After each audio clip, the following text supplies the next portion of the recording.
Gracias, presidente. Buenas tardes, señorías.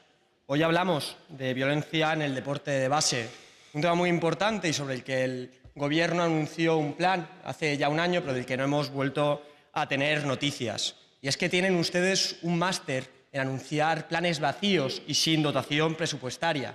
Son expertos y expertas en anunciar, en aparentar que hacen cosas que nunca hicieron y después negarlo todo.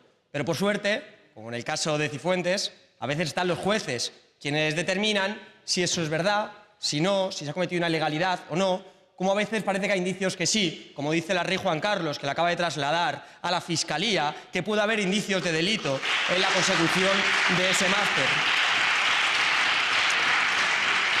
No es de extrañar cuando hay una profesora que ha dicho que no reconoce su firma, que parece que nunca estuvo ahí, que ese tribunal nunca existió. Me gustaría que estuviera aquí Cifuentes, pero entiendo que después de estas novedades haya tenido que salir a trabajar en una nueva coartada que seguramente se contradiga con lo que ha dicho hasta ahora. Pero bueno, lamentablemente tampoco está el señor Garrido, al que le diría que hablando de deporte es buen momento para empezar a calentar, porque quizá en poco tiempo ya no esté entre nosotros la presidenta de la Comunidad de Madrid. De la iniciativa, sí, por señoría, favor. no se preocupe. Si como el Gobierno al final está tan preocupado por los escándalos, poco le da para seguir, para gobernar, digamos, y por lo tanto tenemos que ser la oposición quien trae la mayoría de las propuestas a esta Cámara. Propuestas sobre temas tan importantes como la violencia en el deporte de base, y especialmente cuando es en edades tan tempranas, en donde hay un componente pedagógico tan relevante. Además de ser el caldo de cultivo de problemas mayores, cuando estos niños se hacen mayores y cuando hablamos de deporte de competición en edades adultas. Estamos hartos de leer noticias y ver noticias sobre nuevos enfrentamientos o conflictos que se dan en partidos y competiciones entre niños. El deporte a veces es malentendido por padres que no comprenden que no deben chillar a los niños, sino lo que deben hacer es animarles a que jueguen y se diviertan. Por técnicos que no velan porque aprendan y porque disfruten, sino que su único objetivo es la victoria a cualquier precio. O por otros agentes en el deporte o los propios deportistas que no entienden que lo menos importante es vencer y que no se puede intimidar, sino que lo importante es el respeto. Aunque no hay que olvidar que estos casos son una minoría, porque el deporte madrileño demuestra cada semana valores muy positivos en la mayoría de los casos. Aún así, la violencia en el deporte de base no se restringe a los casos más mediáticos, ni mucho menos a los que se produce violencia física. La violencia tiene múltiples formas, muchas de ellas invisibilizadas, excepto para quienes las sufren. Violencia como la psicológica o como la sexual. Y violencia desencadenada por elementos ajenos y muy graves como son el racismo, la xenofobia, el machismo o la LGTBI-fobia. Los datos de los informes, aunque muy escasos en nuestro país, a diferencia de otros, indican una gravedad de este asunto muy relevante. Por ejemplo, un estudio de la Universidad de Edimburgo en el 2010, que incluía los testimonios de más de 6.000 deportistas sobre su participación cuando eran menores de 16 años, daba cifras tan alarmantes como que el 75% declararon haber sufrido un daño emocional con regularidad durante la práctica deportiva del deporte organizado. El 29% declaraban haber sufrido acoso sexual y el 24% declararon haber sufrido violencia física. En este estudio se concluye que la violencia se ejerce mayoritariamente entre deportistas, aunque también se denuncia la pasividad de los entrenadores por evitarla o incluso violencia entre entrenadores contra menores. Además, los entrenadores pasan a ser los perpetuadores más comunes según va avanzando el nivel deportivo del menor. Otro estudio, este de la criminóloga belga Tina Bertomen, que presentó en la reunión de expertos de la Comisión Europea en mayo del 2016, ofrece los siguientes datos de violencia contra deportistas menores en Bélgica y Holanda.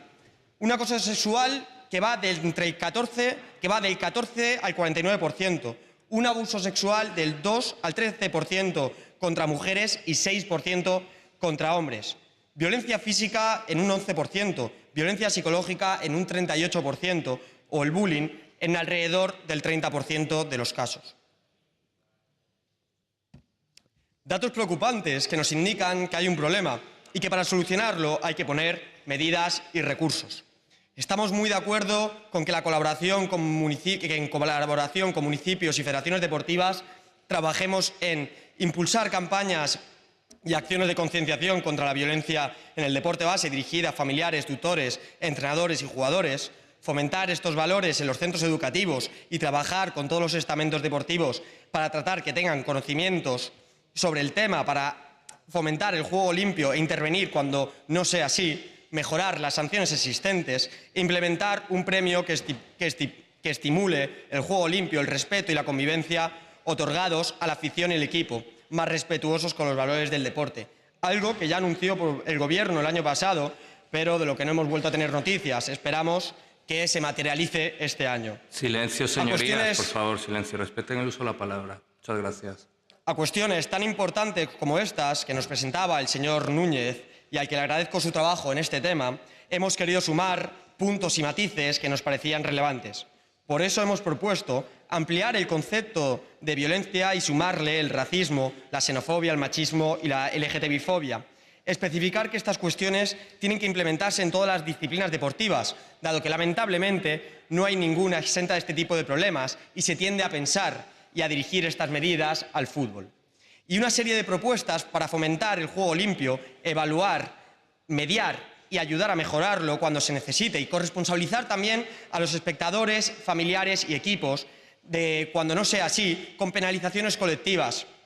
De ahí propuestas que hemos hecho, como impulsar la entrega de mensajes de deportividad antes de iniciarse la práctica deportiva de los propios jóvenes participantes a los familiares y demás aficionados, de introducir la figura de los mediadores y fomentar que estos puedan evaluar los comportamientos que se dan en los partidos y competiciones, algo que permitirá, por una parte, que sean los equipos, los entrenadores y los jugadores los que reciban, los que tengan una devolución de su comportamiento y así poder mejorarlo, como que también el Gobierno pueda hacer planes y medidas más específicas a partir de tener una observación más concreta de lo que ocurre en estos eventos deportivos, cosas a los que no llegan los árbitros y, por lo tanto, no aparecen en las actas porque no es su labor ni tampoco están formados para ello.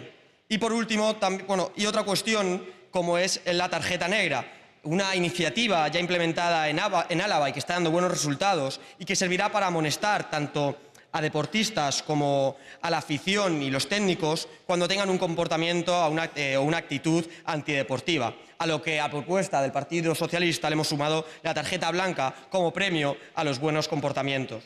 Por último, también hemos querido añadir un segundo punto a la proposición inicial, con el que instar a la Comisión Antiviolencia y a todas las federaciones deportivas a nivel estatal y autonómico a incorporar en su código disciplinario un apartado que haga una mención explícita a la violencia machista y a la homofobia, que se suma a la propuesta que ya hicimos el último 8 de marzo sobre deporte y mujer. También hay una cuestión que queríamos introducir y que ha materializado el Partido Socialista, como es el de desarrollar códigos éticos de comportamiento firmados por deportistas, familiares, entrenadores, monitores, directivos y árbitros en las diferentes modalidades. Quiero agradecer el trabajo previo y de armonización de las diferentes propuestas por parte de Roberto, el trabajo conjunto para elaborar esta propuesta transaccional también con el Partido Socialista y mostrar nuestra satisfacción ante el resultado final de esta propuesta transaccional. Ahora solo hace falta que el Gobierno popular lo cumpla o, mejor, que no dependa de ellos porque no sigan más tiempo en el Gobierno. Muchas gracias. Gracias, señoría.